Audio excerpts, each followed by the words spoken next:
माननीय प्रधानमंत्री जहाँ कहती ता करती 4 तारिख कथा कहली सतरे पतन है जड़े खांटी ओडिया महिला हो पारे कि पुरुष हो पारे सी शपथ नब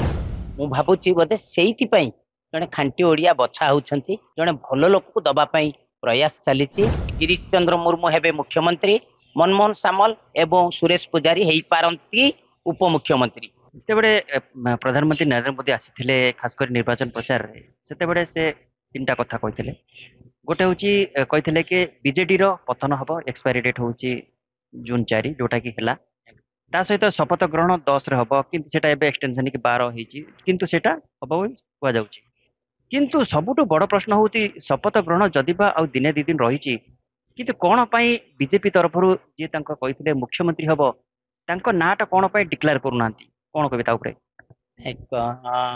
माननीय प्रधानमंत्री जो कथा कहले रहिला माननीय जो कहती जे माननीय प्रधानमंत्री जहाँ कहती ता करती 4 तारिख कथा कहली सतरे पतन है 10 तारिख दिन नूतन मुख्यमंत्री शपथ नब ता पूर्व कहले जड़े खांटी ओडिया महिला हो पारे कि पुरुष हो पारे सी शपथ नब मु भावुची बोधे से जड़े खांटी ओडिया बछा होती जहाँकर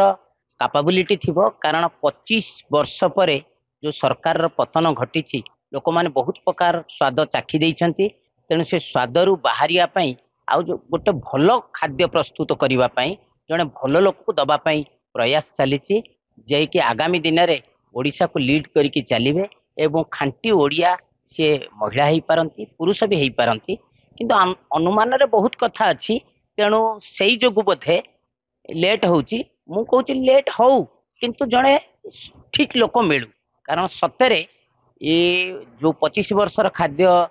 4.5 कोटी लोक ओडिया खाई ताठू बड़ी खाद्य मिले निश्चय से खाइबे तेणु लेट हो जमती पुणी न्यूज रे आसिलानी जे 10 तारिख बदल रे 12 तारिख हम आउ 2 दिन पछके जाऊ किंतु ठीक लोकटा ठीक जगह प्लेस हो। आ गोटे कथा हूँ जमती नरेंद्र मोदी द्रौपदी मुर्मू को राष्ट्रपति हिसाब से भारतर आदिवासी को बाछी सेमती शुणा जाऊँगी आउ जड़े जो आदिवासी अच्छा खास करके जो गिरीश चंद्र मुर्मू से अच्छा जो मुख्यमंत्री जो दौड़ ता सहित धर्मेंद्र प्रधान जदि ना था कि शुणा मिला से मंत्रिमंडल में सामिल होती किंतु एबे जो अच्छा अन्य किसी केंद्र मंत्री अच्छा जोटा कि सांसद किसी अच्छे सहित मनमोहन सामल ना शुणा एबे किंतु रिसेंट शुणा मिली सुरेश पुजारी नाम शुणा मिली तेणु ता उपर कौन कहे क्या जो जोटा कि ओडिशार बासी विश्वास करेंगे एवं से योग्य बोली विवेचित करेंगे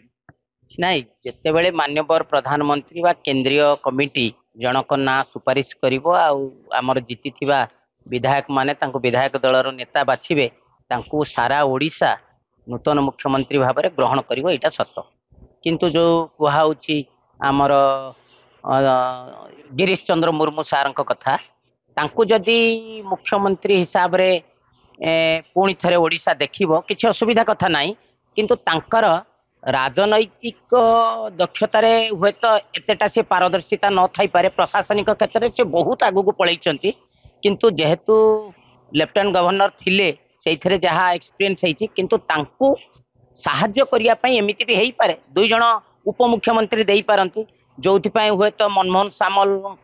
ना उठुची आ सुरेश पुजारी को भी डकरा जाइए दिल्ली जहाँ आम गणमाध्यम माध्यम देखुचु एमिति भी हेई पारे गिरीश चंद्र मुर्मू हेबे मुख्यमंत्री मनमोहन सामल एवं सुरेश पुजारी हेई पारंती उपमुख्यमंत्री तापरे द्वितीय ऑप्शन एमती भी हेई पारे जेहेतु आमे भाबुथुलु जे बीजेपी रो जने दक्ष मंत्री एवं राजनैतिक क्षेत्र में तांकर बहुत दक्षता अच्छी युवक कालरू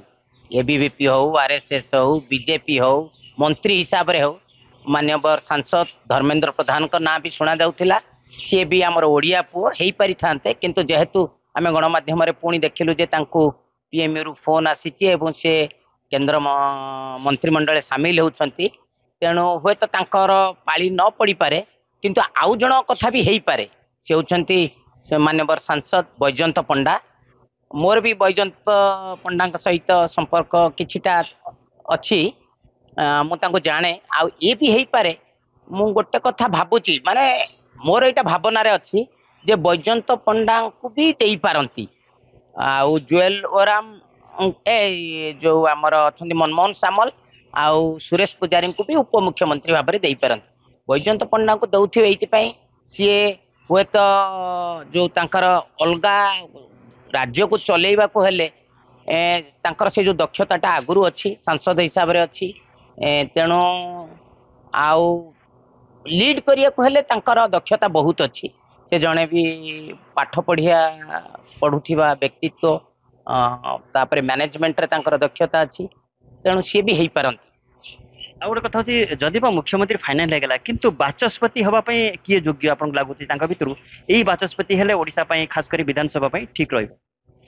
ଯେତେବେଳେ ମୁଖ୍ୟମନ୍ତ୍ରୀ ପଦ ଫାଇନାଲ ହବ ଯେମିତି ହେଲେ ମନ୍ତ୍ରୀ ପଦ ବି ଫାଇନାଲ ହବ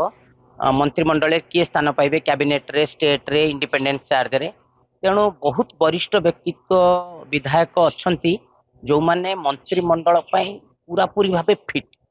ତେଣୁ ସେ ସବୁ ରହିବା ସହିତ ବାଚସ୍ପତି କଥା ରହୁଛି ବାଚସ୍ପତି ମୁଁ କାହିଁ ଭାବେ ମତେ ଯାହା ଲାଗୁଛି ଜଣେ ମହିଳାଙ୍କୁ ଦେଇପାରନ୍ତି